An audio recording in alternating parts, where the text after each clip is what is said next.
നിങ്ങളുടെ അഭിപ്രായത്തിൽ ഏറെ സൗന്ദര്യമുള്ള ഒരു സ്ത്രീ ആരാണ് എന്ന് ചോദിച്ചു കഴിഞ്ഞാൽ നിങ്ങളിൽ പലരും എപ്പോഴെങ്കിലുമൊക്കെ കണ്ടിട്ടുള്ള ഏതെങ്കിലും ഒരു ചലച്ചിത്ര നടിയുടെ പേര് പറയാനുള്ള സാധ്യത ഏറെയാണ്.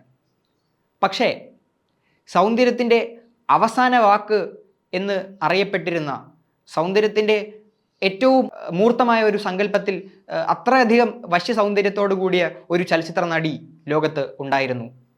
അവരുടെ പേര് മെർലിൻ മൺറോ. മെർലിൻ മൺറോയെക്കുറിച്ച് നമുക്ക് എല്ലാവർക്കും അറിയണം എന്ന് ഉണ്ടാവില്ല. അവരുടെ പേര് കേട്ടിട്ടുണ്ടെങ്കിലും അവരെക്കുറിച്ച് അറിയാവുന്ന കാര്യങ്ങളുടെ അളവ് ഏറെ കുറവായിരിക്കും. അതുകൊണ്ട് ഇത്രയധികം 1950-60 കാലഘട്ടത്തിൽ ലോകത്ത് ഏറ്റവും അധികം പ്രശസ്തി നേടിയിരുന്ന ഒരു ചലച്ചിത്ര നടി എന്ന തരത്തിലൊക്കെ വളർന്ന ആ മെർലിൻ മൺറോയെക്കുറിച്ച് ചില കൗതുകകരമായ, ഏറെ അധികം ആരും ശ്രദ്ധിക്കപ്പെടാത്ത, അധികം ആരും അറിയാത്ത കുറച്ച് കാര്യങ്ങൾ നിങ്ങളുമായി പങ്കുവയ്ക്കുകയാണ്.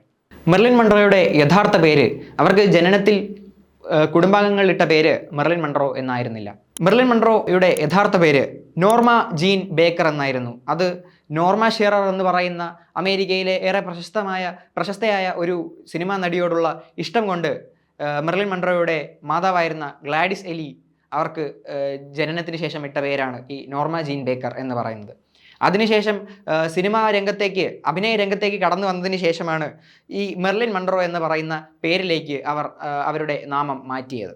ഞാൻ നേരത്തെ പറഞ്ഞതുപോലെ 1950-60 കാലഘട്ടങ്ങളിലൊക്കെ ഇത്രയധികം പ്രശസ്തി അമേരിക്കൻ ചലച്ചിത്ര മേഖലയിൽ മാത്രമല്ല, ലോക ചലച്ചിത്ര മേഖലയിൽ തന്നെ ഇത്രയധികം പ്രശസ്തിയും സൗന്ദര്യത്തിൻ്റെ പേരിൽ ഇത്രയധികം ആരാധനയും ഒക്കെ ലഭിച്ച മറ്റൊരു ചലച്ചിത്ര നടി ഉണ്ടാകില്ല. അത് മെർലിൻ മൺറോയ്ക്ക് മാത്രം അവകാശപ്പെട്ടതാണ്. പക്ഷേ ഇത്രയധികം ആരാധകരും ഇത്രയധികം ചലച്ചിത്രങ്ങളൊക്കെ ചെയ്തിട്ടും അവരുടെ ഹാസ്യാഭിനയത്തിൻ്റെ പേരിലൊക്കെ വളരെയധികം ശ്രദ്ധ നേടിയെങ്കിലുമൊക്കെ ഒരു തവണ പോലും ചലച്ചിത്ര രംഗത്തെ ഒരാൾക്ക് ആഗ്രഹിക്കാവുന്നതിൻ്റെ പരമാവധിയായ, അത്രയും പരമോന്നതമായ ഒരു പുരസ്കാരമായ ഓസ്കാർ പുരസ്കാരത്തിന് ഒരു തവണ പോലും മെർലിൻ മൺറോ നോമിനേറ്റ് ചെയ്യപ്പെട്ടില്ല എന്നതാണ് വാസ്തവം. എങ്കിൽ പോലും 4 തവണ മെർലിൻ മൺറോ ഗോൾഡൻ ഗ്ലോബ് പുരസ്കാരങ്ങൾക്ക് നോമിനേറ്റ് ചെയ്യപ്പെടുകയും അതിൽ 3 പ്രാവശ്യം അവർ ആ പുരസ്കാരം വിജയിക്കുകയും ചെയ്തു എന്നത് മറ്റൊരു വാസ്തവമാണ്. സാധാരണ എല്ലാ മനുഷ്യർക്കും എന്തെങ്കിലുമൊക്കെ ഒരു കുറവുണ്ടാവും. അതുപോലെ തന്നെയാണ് സിനിമാ മേഖലയിൽ അഭിനയിക്കുന്നവരുടെ കാര്യവും. അവർക്കും എന്തെങ്കിലുമൊക്കെ കുറവുകൾ ഉണ്ടാകും. അത്തരത്തിൽ മെർലിൻ മൺറോയ്ക്കും ഏറെ ശ്രദ്ധേയമായ ഒരു കുറവുണ്ടായിരുന്നു. ആ കുറവ് ശ്രദ്ധേയമാകാനുള്ള കാരണം അത് അവരുടെ സിനിമാ മേഖലയിലുള്ള അവരുടെ ആ ഒരു അഭിനയത്തെയും ചെറുതല്ലാത്ത തരത്തിൽ ബാധിച്ചിരുന്നു എന്നതുകൊണ്ട് തന്നെയാണ്. അതെന്തെന്നാൽ മെർലിൻ മൺറോയ്ക്ക് താൻ അഭിനയിക്കുന്ന ചലച്ചിത്രങ്ങളിലെ സ്ക്രിപ്റ്റിലെ തൻ്റെ വരികൾ ഓർത്തിരിക്കുന്നത് ഏറെ ദുഷ്കരമായ ഒരു കാര്യമായിരുന്നു. അത് പിന്നീട് മെർലിൻ മൺറോയുടെ സഹപ്രവർത്തകർ തന്നെ പല ഇൻ്റർവ്യൂകളിലും അവരുടെ ബയോഗ്രഫികളിലുമൊക്കെ തുറന്ന് സമ്മതിച്ചിട്ടുള്ള ഒരു കാര്യവുമാണ്. ഇതിൻ്റെ ഒരു വിശദീകരണം എന്നോണം നമുക്ക് ആലോചിച്ചെടുക്കാൻ പറ്റുന്നത് മെർലിൻ മൺറോ തന്നെ തുറന്ന് സമ്മതിച്ചിട്ടുള്ള ഒരു കാര്യമാണ്. തനിക്ക് ക്യാമറയുടെ മുമ്പിൽ നിൽക്കുന്നത് ഏറെ ഭയമുളവാക്കുന്ന ഒരു കാര്യമാണ്. അത് തന്നിൽ ഏറെ സ്ട്രെസ് ജനിപ്പിക്കുന്നു എന്ന് മെർലിൻ മൺറോ തന്നെ പിന്നീട് തുറന്ന് സമ്മതിച്ചിട്ടുള്ളതാണ്.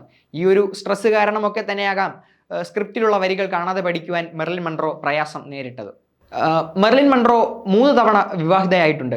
അതിൽ ആദ്യത്തേത് ഒരു അറേഞ്ച്ഡ് മാരേജ് ആയിരുന്നു. കുടുംബാംഗങ്ങളൊക്കെ നിർദ്ദേശിച്ച ഒരു വ്യക്തിയെ മെർലിൻ മൺറോ കല്യാണം കഴിച്ചു. അതിനുശേഷം മെർലിൻ മൺറോ മറ്റൊരു വ്യക്തിയെ വിവാഹം കഴിച്ചു. അദ്ദേഹത്തിൻ്റെ പേര് ജോ ഡിമാഗിയോ എന്നാണ്. ഈ ജോ ഡിമാഗിയോ അന്ന് അമേരിക്കൻ ബേസ്ബോൾ കളിയിൽ ഏറെ പ്രശസ്തനായ ഒരു കളിക്കാരനായിരുന്നു ഈ ജോ ഡിമാഗിയോ എന്ന് പറയുന്നത്. എന്നാൽ ആ ബന്ധവും അധികകാലം നീണ്ടു നിന്നില്ല. അതിനുശേഷം മെർലിൻ മൺറോ 3ാമതും വിവാഹിതയാവുന്നു.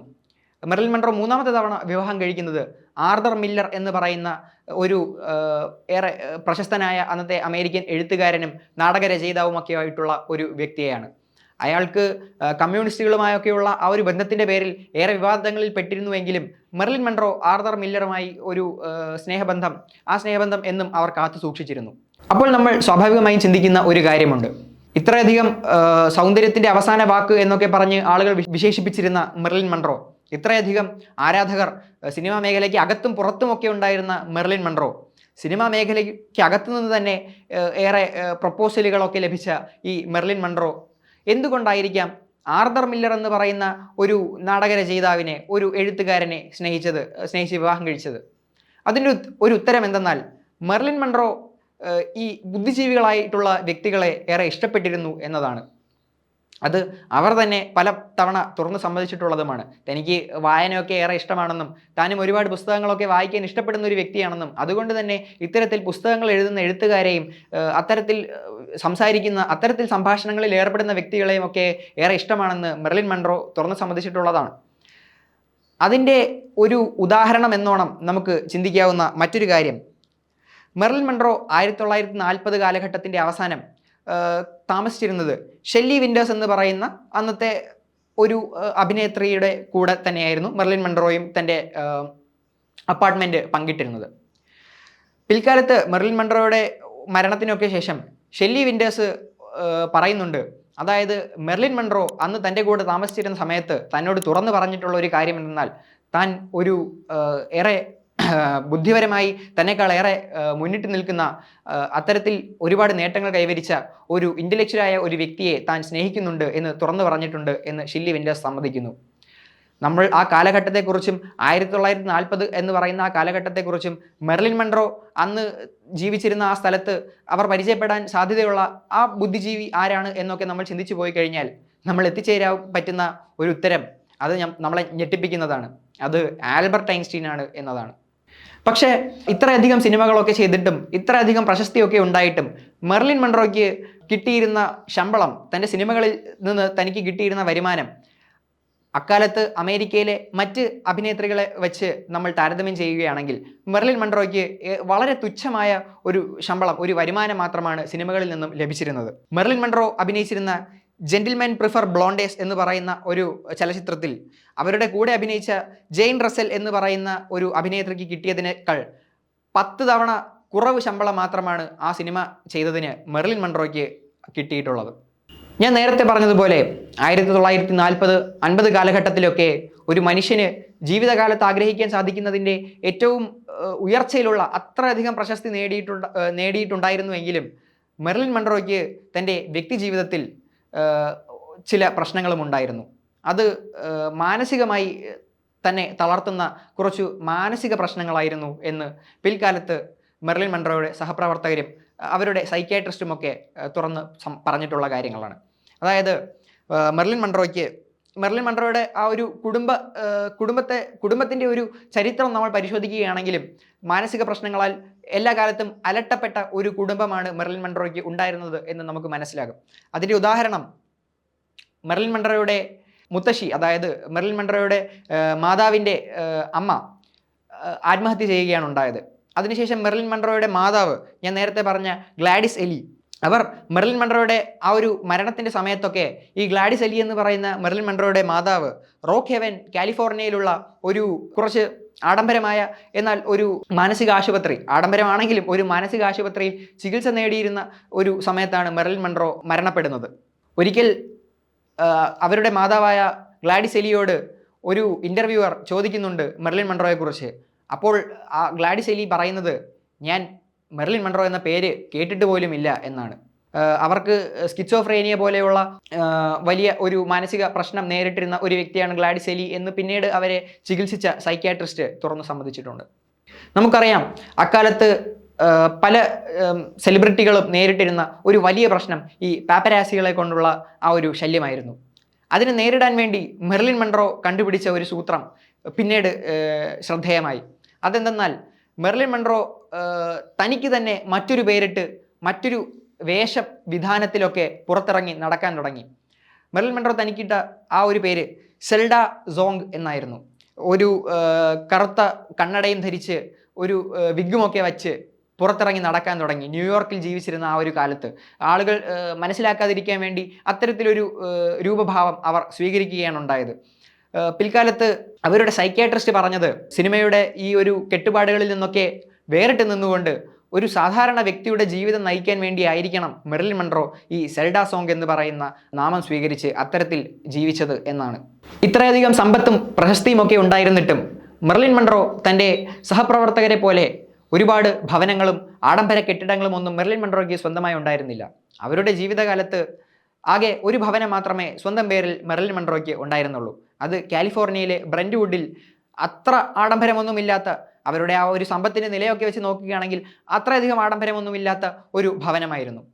മെർലിൻ മൺട്രോയുടെ മരണത്തിന് ശേഷം ഏകദേശം 10 വർഷങ്ങൾക്ക് ശേഷം മെർലിൻ മൺട്രോ താമസിച്ചിരുന്ന അവരുടെ വീട് വെറോണിക്ക ഹാമൽ എന്നും മൈക്കിൾ ഇർവിംഗ് എന്നും പറയുന്ന ഒരു ദമ്പതികൾ, അവരും ചലച്ചിത്ര രംഗത്ത് തന്നെ പ്രവർത്തിക്കുന്ന വ്യക്തികളായിരുന്നു. ആ ദമ്പതികൾ ആ ഒരു ഭവനം വാങ്ങിക്കുകയാണ് ഉണ്ടായത് 1970 കാലഘട്ടത്തിൽ. ആ ഭവനം വാങ്ങിയതിനു ശേഷം ആ ദമ്പതികൾ സ്വന്തം ഇഷ്ടപ്രകാരം അതിൽ കുറച്ച് മാറ്റങ്ങളൊക്കെ വരുത്തി അവരുടെ ഇഷ്ടപ്രകാരം അതൊന്ന് റീമോഡൽ ചെയ്യാൻ ശ്രമിക്കുന്നു. ആ ഒരു സമയത്താണ് അവർ ഒരു കാര്യം ശ്രദ്ധിക്കുന്നത്. മെർലിൻ മൺട്രോ താമസിച്ചിരുന്ന അവരുടെ ആ ഒരു സ്വന്തം ഭവനത്തിൻ്റെ മതിലുകളിലും സീലിങ്ങുകളിലുമൊക്കെ ഗവൺമെൻറ് ഗ്രേഡ് ടാപ്പിംഗ് സിസ്റ്റംസ്, അതായത് ചാര സംവിധാനങ്ങൾ ആ വീടിൻ്റെ മതിലുകളിലും ചുവരുകളിലുമൊക്കെ ഉണ്ടായിരുന്നു എന്ന കാര്യം അവർ ശ്രദ്ധിച്ച് പിന്നീട് റിപ്പോർട്ട് ചെയ്യുകയാണ് ഉണ്ടായത്. 1962 ഓഗസ്റ്റ് 4 തൻ്റെ 36-ാമത്തെ വയസ്സിൽ മെർലിൻ മൺട്രോ തൻ്റെ നേരത്തെ പറഞ്ഞ ബ്രൻറ്റ്വുഡ് കാലിഫോർണിയയിലെ ആ ഒരു ഭവനത്തിൽ മരണപ്പെട്ട് കിടക്കുന്നത്. അത് ബാർബിറ്റുറേറ്റ് എന്ന് പറയുന്ന ഒരു ലഹരിയുടെ ഓവർഡോസ് മൂലമാണെന്ന് പിന്നീട് കണ്ടെത്തുകയുണ്ടായി. ഞാൻ നേരത്തെ പറഞ്ഞതുപോലെ തൻ്റെ കുടുംബത്തെ ഏറെ അലട്ടിയിരുന്ന ആ ഒരു മാനസിക പ്രശ്നങ്ങൾ മെർലിൻ മൺട്രോയ്ക്കും ഉണ്ടായിരുന്നു. അവർക്ക് ആത്മഹത്യാ പ്രേരണയും മൂഡ് സ്വിങ്ങുകളും ഒക്കെ ഉണ്ടായിരുന്നു എന്ന് അവരെ അന്ന് ചികിത്സിച്ചിരുന്ന സൈക്യാട്രിസ്റ്റ് പിന്നീട് വെളിവാക്കുന്നുണ്ട്. അതുകൊണ്ടൊക്കെ തന്നെ ഈ ഒരു ബാർബിട്രേറ്റ് ഓവർഡോസ് ഒരു ആത്മഹത്യാ ശ്രമത്തിൻ്റെ ഒരു ഫലമായാണ്, അത്തരത്തിലാണ് ആ ബാർബിട്രേറ്റ് എന്ന് പറയുന്ന ലഹരി അവർ ഉപയോഗിച്ചതെന്നും അതുകൊണ്ട് തന്നെയാണ് അവർ മരണപ്പെട്ടതെന്നും സ്ഥിരീകരിക്കുകയുണ്ടായി. അപ്പോൾ അതൊരു ആത്മഹത്യയാണെന്ന് തീർത്തും സ്ഥിരീകരിച്ചുകൊണ്ട് തന്നെ ഒരു ഓട്ടോപ്സി റിപ്പോർട്ടൊക്കെ പിന്നീട് ഉണ്ടായി. പോലീസുകാരും ഒക്കെ മെർലിൻ മൺട്രോയുടേത് ഒരു ആത്മഹത്യയാണ് എന്ന് സ്ഥിരീകരിച്ചുവെങ്കിലും അത് വിശ്വസിക്കാൻ പലർക്കും പിൽക്കാലത്ത് പ്രയാസമായിരുന്നു. പല വിവാദങ്ങളും പല കോൺസ്പിറസികളും അവരുടെ മരണത്തെ ചുറ്റിപ്പറ്റി പിൽക്കാലത്ത് തലപൊക്കുവാൻ തുടങ്ങി. അതിൻ്റെ തുടക്കം അവരുടെ മരണത്തിന് കൃത്യം ഒരു വർഷത്തിന് ശേഷം 1963 മെർലിൻ മൺട്രോയുടെ ആ ഒരു മരണം, അവർ മരണപ്പെട്ട് വീട്ടിൽ കിടക്കുന്നത് ആദ്യമായി സ്ഥിരീകരിക്കുന്നത്, അത് കാണുന്നത് അവരുടെ വീട്ടിലെ ജോലിക്കാരനായിരുന്ന മുറേ എന്ന് പറയുന്ന ഒരു വ്യക്തിയാണ്. അദ്ദേഹം ഓഗസ്റ്റ് 5 രാവിലെ 3 മണിക്ക് മെർലിൻ മൺട്രോയുടെ ബെഡ്റൂമിലെ കതകിൽ തട്ടുകയും ആ കതക് അകത്തുനിന്ന് പൂട്ടിയിരിക്കുകയാണെന്ന് മനസ്സിലാക്കി എന്തോ ഒരു പന്തികേട് തോന്നി മെർലിൻ മൺട്രോയുടെ സൈക്യാട്രിസ്റ്റായ ഗ്രീൻസൺ എന്ന് പറയുന്ന വ്യക്തിയെ ബന്ധപ്പെടുകയും ആ ഗ്രീൻസൺ പിന്നീട് വീട്ടിലേക്ക് വന്ന് ആ കതക് ചവിട്ടി തുറന്നാണ് മെർലിൻ മൺട്രോ തൻ്റെ കട്ടിലിൽ മരണപ്പെട്ട് കിടക്കുന്നത് കാണുന്നത്. പിന്നീട് പോലീസൊക്കെ വന്ന് ആ പിന്നീടുള്ള പ്രൊസീജിയറുകളിലേക്ക് കടക്കുന്നതുമൊക്കെ. പക്ഷേ മെർലിൻ മൺട്രോയുടെ മരണം ഒരു ആത്മഹത്യയാണെന്ന് പോലീസ് സ്ഥിരീകരിച്ചുവെങ്കിലും പിൽക്കാലത്ത് ഏറെ വിവാദങ്ങൾ അവരുടെ മരണത്തെ ചുറ്റിപ്പറ്റി ഏറെ ദുരൂഹതകളും കോൺസ്പിറസികളുമൊക്കെ തലപൊക്കുവാൻ തുടങ്ങി. അത്തരത്തിൽ ഒരു കോൺസ്പിറസി ആദ്യമായി തലപൊക്കുന്നത് 1964 ഫ്രാങ്ക് എ കാപ്പൽ എന്ന് പറയുന്ന ഒരു എഴുത്തുകാരൻ ഒരു ലഘുലേഖ ഇറക്കുന്നു. അതിന് അയാൾ ഇടുന്ന പേര് the strange death of Merlin Munro എന്നാണ്. അത് അയാൾ പുറത്തിറക്കുന്നത് 1964. അതിൽ അദ്ദേഹം മെർലിൻ മൺട്രോയുടെ മരണത്തെ ചുറ്റിപ്പറ്റിയുള്ള ദുരൂഹതയുടെ ചുരുളഴിക്കാൻ തൻ്റെതായ രീതിയിൽ ശ്രമിക്കുന്നുണ്ട്. മെർലിൻ മൺട്രോയുടെ മരണം അത് ഒരു ആത്മഹത്യയല്ലെന്നും അത് ഏറെ പ്ലാനിങ്ങുകളോടെ ചെയ്ത ഒരു കൊലപാതകമാണെന്നും ആ ഒരു ലഘുലേഖയിൽ ഫ്രാങ്ക് എ കാപ്പൽ രേഖപ്പെടുത്തുന്നു. അതിന് ആ കൊലപാതകത്തിൻ്റെ പിന്നിലാരെന്ന ഒരു ചോദ്യം അപ്പോൾ ഉയരുന്നുണ്ട്. അതിൻ്റെ പിന്നിലാരെന്നും ആ ലഘുലേഖയിൽ അദ്ദേഹം എഴുതിയിട്ടുണ്ട്. ഫ്രാങ്ക് എ കാപ്പൽ പറയുന്നത് മെർലിൻ മൺട്രോയുടെ മരണത്തിന് ഉത്തരവാദി റോബർട്ട് എഫ് കെന്നഡി ആണെന്നാണ്. റോബർട്ട് എഫ് കെന്നഡി അന്ന് US അറ്റോർണി ജനറലായിരുന്നു. നമുക്കേവർക്കും അറിയാം കെന്നഡി കുടുംബത്തിന് അമേരിക്കൻ പൊളിറ്റിക്സിലുള്ള ആ ഒരു സ്വാധീനം, അവർ കാലങ്ങളായി അമേരിക്കൻ പൊളിറ്റിക്സിനെ ഏത് തരത്തിലാണ് അവർ സ്വാധീനിച്ചിരുന്നത് എന്നൊക്കെ നമുക്ക് ഏവർക്കും അറിയാവുന്ന ഒരു കാര്യമാണ്.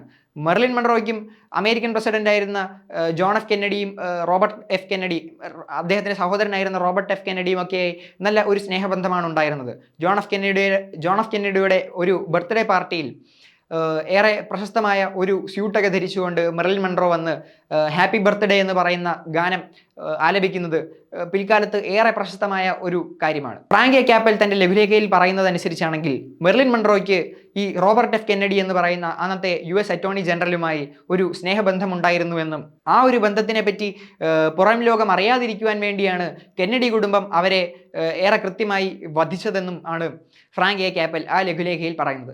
പക്ഷേ ആ ലഘുലേഖയ്ക്ക് ഒരു അടിസ്ഥാനമില്ലാത്തതിൻ്റെ, അത് ആരും അധികം വിശ്വസിക്കാത്തതിൻ്റെ ഒരു പ്രധാനപ്പെട്ട കാരണം ഫ്രാങ്ക് എ ക്യാപ്പൽ തൻ്റെ ജീവിതകാലം മുഴുവൻ ഒരു ആൻറ്റി കമ്മ്യൂണിസ്റ്റ് എന്ന് പറയുന്ന ഒരു അത്തരത്തിലുള്ള ഒരു പ്രവർത്തനത്തിൽ ഏർപ്പെട്ടിരുന്ന ഒരു വ്യക്തിയായിരുന്നു. അതുകൊണ്ട് തന്നെ അദ്ദേഹം കെന്നഡി കുടുംബത്തെ ഒന്നടങ്കം കമ്മ്യൂണിസ്റ്റുകളായി ചിത്രീകരിക്കാൻ ശ്രമിക്കുകയും അവർക്കെതിരെ പ്രവർത്തിക്കുകയും ഒക്കെ ചെയ്ത ഒരു വ്യക്തി എന്ന നിലയിൽ കെന്നഡി കുടുംബത്തിനെതിരെ ഇത്തരത്തിലൊരു ആരോപണം അയാൾ തന്നെ പുറപ്പെടുവിക്കുമ്പോൾ അതിന് വിശ്വാസ്യത കുറയുന്നത് കൊണ്ടാണ് അതിനെ ആരും വലിയ കാര്യമാക്കി എടുക്കാത്തത്. പക്ഷേ പിൽക്കാലത്ത് ഫ്രാങ്ക് എ ക്യാപ്പലിന് ശേഷം സാമൂഹ്യ രംഗത്ത് ഏറെ ശ്രദ്ധിക്കപ്പെട്ടിട്ടുള്ള പല ആളുകളും ഇതേ ഒരു ആരോപണം ഉന്നയിക്കുന്നുണ്ട്. കെന്നഡി കുടുംബത്തിന് മെർലിൻ മൺറോയുടെ മരണവുമായുള്ള ഒരു ബന്ധം.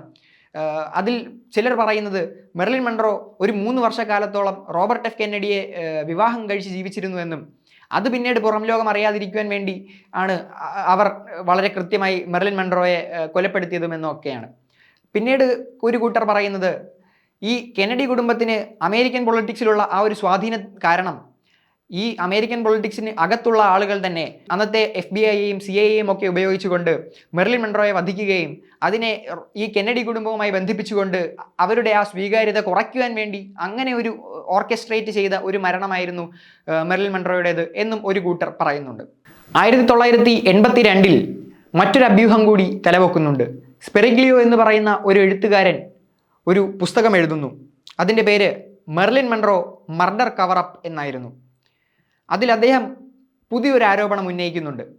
അതിൽ ഈ സ്പെറിഗ്ലിയോ എന്ന് പറയുന്ന എഴുത്തുകാരൻ പറയുന്നത് മെർലിൻ മൺറോയെ കൊലപ്പെടുത്തിയത് കെന്നഡി കുടുംബമല്ല, മറിച്ച് അന്നത്തെ ട്രേഡ് യൂണിയൻ ലീഡറായിരുന്ന ജിമ്മി ഹോഫയും അദ്ദേഹവുമായി വളരെ അടുത്ത ഒരു സുഹൃത്ത് ബന്ധം പുലർത്തിയിരുന്ന അന്നത്തെ മോബ് ലീഡറായിരുന്ന സാം ഗിയാൻകാന എന്ന് പറയുന്ന വ്യക്തിയും ചേർന്നാണ് മെർലിൻ മൺറോയെ കൊലപ്പെടുത്തിയതെന്നാണ്. അതിന് അദ്ദേഹം നൽകുന്ന ഒരു കാരണം എന്തെന്നാൽ ജിമ്മി ഹോഫയ്ക്ക് മെർലിൻ മൺറോയോട് സ്നേഹബന്ധം ഉണ്ടായിരുന്നുവെന്നും അതുകൊണ്ട് മെർലിൻ മൺറോ സ്വീകരിക്കാത്തതിൻ്റെ പേരിലാണ് ജിമ്മി ഹോഫ അവരെ കൊലപ്പെടുത്തിയതും എന്നൊക്കെയാണ് പറയുന്നത്. ഇതിന് അദ്ദേഹം നിരത്തുന്ന ഒരു പ്രധാനപ്പെട്ട തെളിവ് എന്തെന്നാൽ മെർലിൻ മൺറോയുടെ മരണത്തിന് ശേഷം ആ കാലത്ത് അന്ന് അമേരിക്കയിൽ ഉണ്ടായിരുന്ന ലോസ് ആഞ്ചലസിൽ ഉണ്ടായിരുന്ന അന്നത്തെ കൊറോണറായിരുന്ന ലയണൽ ഗ്രാൻഡിസൺ എന്ന് പറയുന്ന വ്യക്തി ഈ സ്പെറിഗ്ലിയോ എന്ന് പറയുന്ന വ്യക്തിക്ക് നൽകിയ ഒരു തെളിവിൻ്റെ ബലത്തിലാണ് ഈ ഒരു കാര്യം അദ്ദേഹത്തിൻ്റെ പുസ്തകത്തിൽ ഉന്നയിക്കുന്നത്.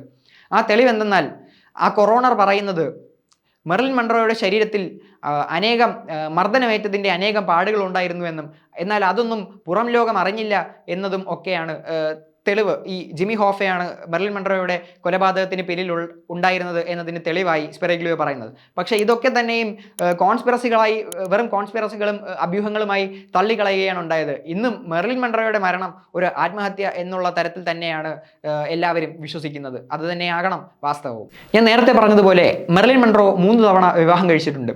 അതിൽ രണ്ടാമത് അവർ വിവാഹം കഴിച്ചത് ജോഡി മാഗ്യൂ എന്ന് പറയുന്ന അന്നത്തെ അമേരിക്കയിലെ പ്രശസ്തനായ ഒരു ബേസ്ബോൾ പ്ലെയറിനെയാണ്. അതിനുശേഷം ആ ബന്ധം വേർപ്പെടുത്തിയതിന് ശേഷവും അവർ ഒരു വിവാഹം കൂടി കഴിക്കുന്നുമുണ്ട്. പക്ഷേ മെർലിൻ മൺറോയുടെ മരണത്തിന് ശേഷം ലോകമെങ്ങും ശ്രദ്ധിച്ച ഒരു കാര്യം എന്തെന്നാൽ അവരുടെ മരണത്തിന് ശേഷം എല്ലാ ആഴ്ചയും 3 തവണ വീതം 1 ഡസൻ പുഷ്പങ്ങൾ മെർലിൻ മൺറോയുടെ ആ ഒരു കല്ലറയിലേക്ക് ജോഡി മാഗിയോ മുടങ്ങാതെ 20 വർഷക്കാലം നീണ്ട 20 വർഷക്കാലം അദ്ദേഹം അയച്ചിരുന്നു എന്നതാണ്. അതിൻ്റെ പിന്നിലുള്ള കാരണം എന്തെന്നാൽ മെർലിൻ മൺറോ ജോഡി മാഗിയോയുമായി വിവാഹം കഴിച്ച് വിവാഹബന്ധം പുലർത്തിയിരുന്ന ആ ഒരു കാലത്ത് അദ്ദേഹം നൽകിയ ഒരു വാക്കാണിത്. മെർലിൻ മൺറോ എന്തെങ്കിലും ഒരു കാരണം കൊണ്ട് മരണപ്പെട്ടു കഴിഞ്ഞാൽ ഒരാഴ്ച 3 തവണ മുടങ്ങാതെ 1 ഡസൻ പുഷ്പങ്ങൾ മെർലിൻ മൺറോയുടെ കല്ലറയിലേക്ക് താൻ ഉറപ്പായും അയക്കും എന്ന ആ ഒരു വാക്കിൻ്റെ പേരിൽ മാത്രം മരണത്തിന് ശേഷം ആ ഒരു വാക്ക് നെഞ്ചോട് ചേർത്തുകൊണ്ട് 20 വർഷക്കാലം മുടങ്ങാതെ അദ്ദേഹത്തിൻ്റെ വാക്ക് പുലർത്തി എന്നതാണ് ഏറെ ആശ്ചര്യകരമായ ഒരു കാര്യം.